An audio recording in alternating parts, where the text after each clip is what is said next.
post-COVID world has left a lot of us in a rather dark place.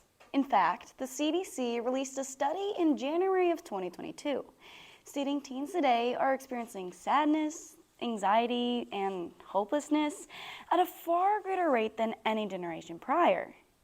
But as a result, my friends and I have started to get together on the weekends to try to overcome these feelings. We've started to engage in activity that has provided us with feelings of euphoria, has relieved our stress, and even gave us the munchies when all said and done. I know what you're thinking. My parents thought the same thing and tried to instigate an intervention. But in actuality, we weren't smoking up, we were lacing up and going for a run. It's called a runner's high, or more specifically, the benefits of rigorous physical activity on both our physical and mental well-being. According to the Hopkins Medical website, last accessed November 15th, 2022, a runner's high is a euphoric feeling that is chemically produced as a result of strenuous physical activity, whether it be running, swimming, biking, or a multitude of others. And while runners have known about this for years, the rest of the world is just starting to catch up. And yet the chemistry behind these feelings may not be what we once believed. So today, we'll lace up our sneakers and explore the science behind a runner's high, by first exploring what it is, then figuring out how it has been proven to improve our quality of lives, and then figuring out the recent scientific discoveries about how it works. So, by the time we're nearing the finish line, we should have a better understanding of this unique and powerful phenomenon. Try to keep up. So, what exactly is a runner's high? Much like the act of running itself, some people just don't get it. Also like running, getting started is the hardest part. So, let's take a slow warm-up before we hit full stride. First off, runner's high, which sadly is not available in edible form, is an intense positive reaction from chemicals released by our brain during any aerobic physical activity, according to the Science Direct of April 15th, 2021. These reactions could either be a physical reaction or a mental reaction. Obviously, the physical pain of running quite often discourages individuals from hitting the pavement in the first place. Whether it be knee pain, shin splints, or hip discomfort, running can seem more trouble than it's actually worth. But the medical news today of September 2nd, 2022 explains that runner's high is able to mask the pain of running, making it tolerable and even fun. Yes, some people actually believe running is fun. During this experience, people may feel a reduction of pain or even blissfulness. In essence, your body produces an abundance of chemicals that are able to mimic the effects of opioids, which in this case is a good thing. This allows your perception of pain to be skewed and your body to relax, allowing for a long run. While it's not just the physical pain a runner's high affects, let's take a look at the mental effects of a runner's high as well. According to Live Science of October 10th, 2022, long-term mental illnesses such as anxiety and stress have proven to decrease as a result of running. This reduction of mental stress is caused by an increase of blood flow to the brain, while hormones produced by your body when exercising also help feed the feeling of a runner's high that can help with the mental health problems humans are facing today. So now we know what runner's high is, let's push the pace and explore how it works inside our body. Originally, scientists thought that runner's high was due to endorphins. The Cleveland Clinic on May 19th explains that endorphins are hormones that your body produces as a result of pain or stress.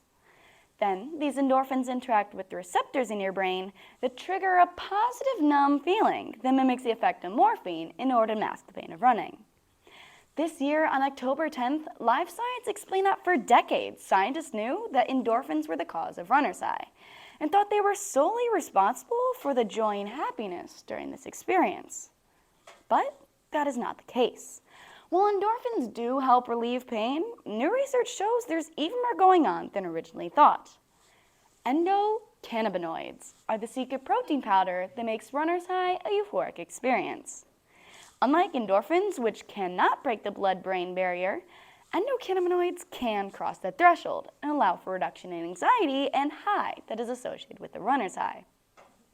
A New York Times study of April 26, 2019 explains that dogs and people, while running on a treadmill, showed high levels of endocannabinoids, as well as signs with runner's high, which was able to link the two. While ferrets, on the other hand, showed no extra endocannabinoids and no signs of runner's high. Stupid ferrets. This study was able to show that not only endorphins cause a runner's high, but truly the high came from endocannabinoids. Scientists hope to continue to learn more about this amazing phenomenon in the future and hope to be able to harness the power of endocannabinoids for other scientific uses as well. So now that we know what runner's high is and how it works inside our body, let's enter the final leg of this relay to see if runner's high can actually improve the quality of our lives. Researchers have found that runner's high can benefit us in 3 key areas. First, as an antidepressant. Dr. David Linden of Johns Hopkins University explains that running can act as an antidepressant by blunting the brain's response to emotional stress. Once again, it comes down to those endocannabinoids and their ability to reach the brain. This then causes feelings of reduced anxiety and a sense of calmness. As the endocannabinoids cross the bloodstream, neuromodulators are able to take that stress and turn it into euphoria or exhilaration. Beyond its antidepressant properties, runner's high can also be used as a treatment for substance abuse. Although they are not a drug, they can use the same receptors as the chemical THC. Then, Lakeview Health of August 7, 2017, explains that endocannabinoids can use the same reward pathways that are involved in substance use disorder. This similarity is able to give the same feeling as another high, making running a great tool used to decrease the symptoms of withdrawal as patients try to break their deadly habit. Coming to the last straightaway, one last unexpected benefit of running comes from its ability to stave off Alzheimer's disease. Bright Focus of October 2021 estimates that nearly 500,000 new cases of Alzheimer's are diagnosed each year.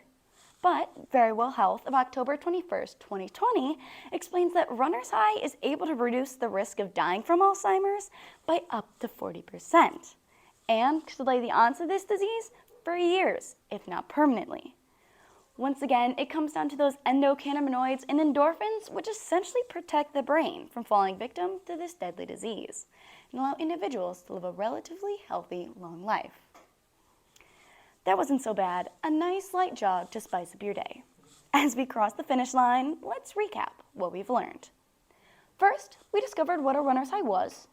Then, we dove into the recent scientific discoveries about how it works.